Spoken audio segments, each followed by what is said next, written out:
negócio gozado, o Brasil tem cada caso gozado, né? No partido de futebol, por exemplo, quando o time está ganhando e chega mais no final, ele catimba até, né?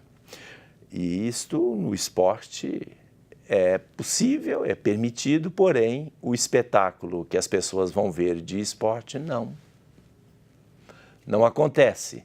Agora, o pior é aquele caso que eu vi na internet do ladrão que roubou um carro e deixou o carro na rua e o outro ladrão roubou o carro dele.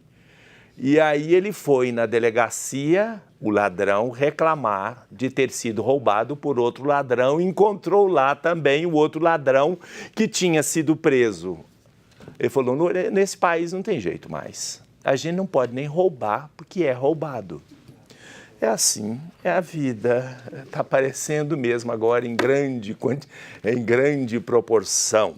Mas nós vamos agora, depois desse comentário hilário, nós vamos agora entrar mais sérios para continuar a falar da exortação apostólica.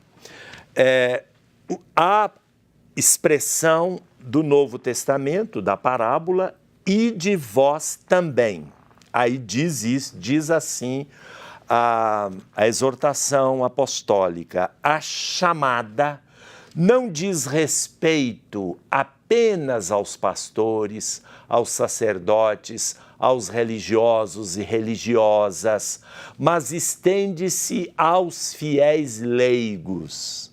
Também os fiéis leigos são pessoalmente chamados pelo Senhor, de quem recebem uma missão para a igreja e para o mundo.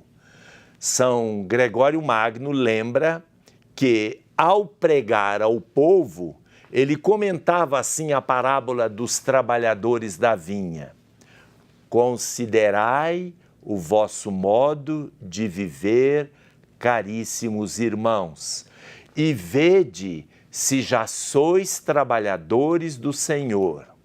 Cada qual avalie o que faz e veja se trabalha na vinha do Senhor.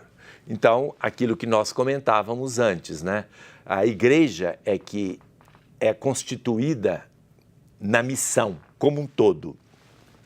De um modo especial, o Concílio Vaticano II, com seu riquíssimo patrimônio doutrinal, espiritual e pastoral, dedicou páginas maravilhosas à natureza, à dignidade, à espiritualidade, à missão e responsabilidade dos fiéis leigos. E os padres conciliares, feitos eco do chamamento de Cristo, convidaram todos os fiéis leigos, homens e mulheres, a trabalharem na sua vinha, na vinha do Senhor. Assim diz o concílio. O Sagrado Concílio pede instantemente no Senhor a todos os leigos que respondam com decisão de vontade, ânimo generoso e disponibilidade de coração à voz de Cristo, que nesta hora os convida com maior insistência e ao impulso do Espírito Santo. De modo particular, os mais novos tomem como dirigido a si próprios este chamamento e recebam-no com alegria e com magnanimidade. Com efeito, é o próprio Senhor que, por meio deste sagrado concílio, mais uma vez convida todos os leigos a que se unem a ele cada vez mais intimamente e, sentindo como próprio o que é dele, se associem à sua missão salvadora. Ele, quem de novo os envia a todas as cidades e lugares aonde ele deve chegar. Então, nós temos aí, evidentemente, esse convite exatamente para os leigos. E é interessante que o documento, né, a Christi Fidelis Light, fala de modo especial aos jovens. E a gente vê realmente há um florescimento dos jovens na igreja no sentido de reconhecerem a sua responsabilidade como missionários e missionárias. Por isso, as Jornadas Mundiais da Juventude, eu tenho absoluta convicção que elas foram instituídas pelo Papa João Paulo II nesta linha deste documento após a exortação apostólica e o sínodo que aconteceu lá na década de 80. E, portanto, as Jornadas Mundiais da Juventude cumprem este papel de incentivar e entusiasmar os jovens para o anúncio do Evangelho. Nós vamos ver agora aqui um vídeo, um VT da CNBB sobre o ano do laicato. Vamos conferir. Nós bendizemos a Deus por essa oportunidade de valorizar ainda mais a presença, a missão dos cristãos leigos e leigas na igreja e na sociedade. Toda a igreja no Brasil é convidada a vivenciar intensamente o ano do laicato.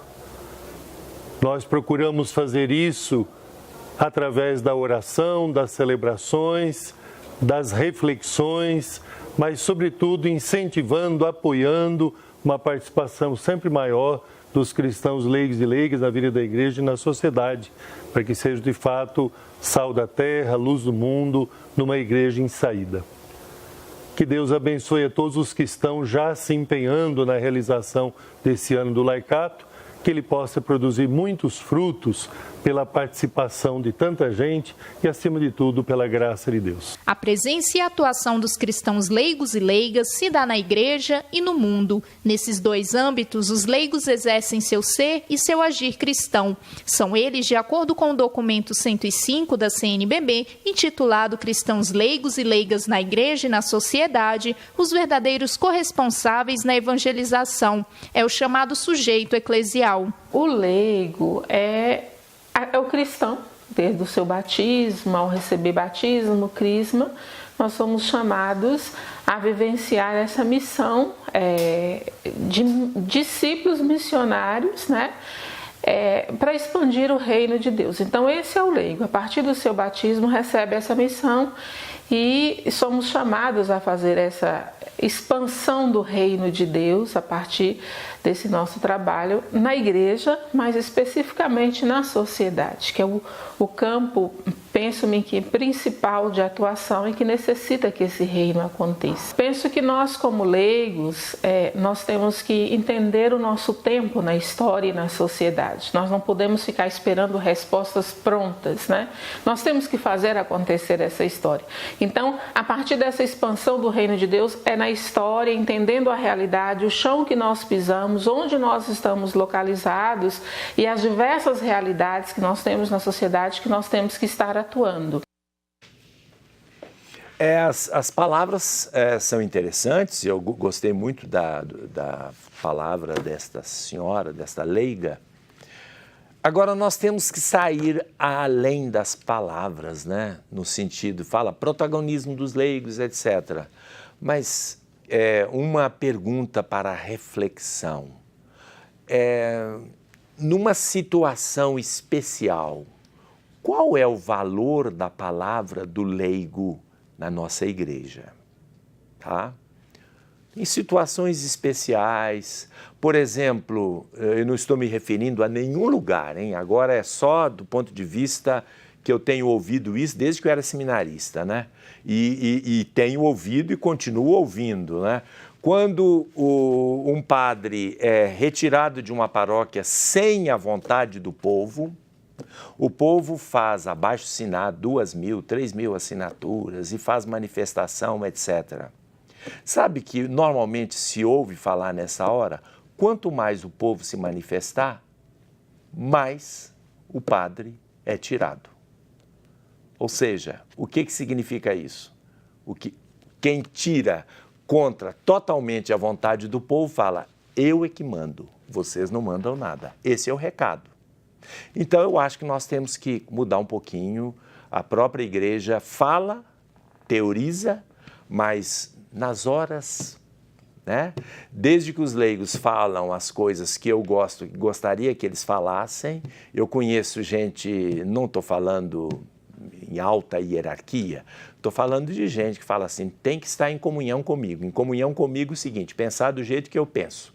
Se a outra pessoa pensar diferente, contrariamente àquilo que dizia Santo Agostinho, né? Se pensar diferente de mim em qualquer situação, não está em comunhão.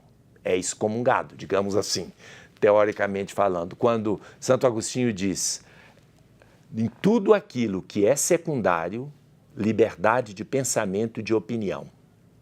Naquilo que é fundamental, que é a profissão de fé, aquilo que é essencial, a unidade. E em tudo, a caridade. Essa é a norma que deveria ser seguida. Mas nem sei se sempre isto é seguido. Os grupos de colegiados, paroquiais, forâneos, etc., etc., etc., a gente vê os leigos simplesmente querendo agradar os seus padres. Seria necessário que houvesse maior possibilidade de liberdade. Só que não se constrói isso em um ano, em 10 anos, é preciso de décadas para se criar uma cultura em que os leigos realmente se sintam parte verdadeira e real da comunidade cristã.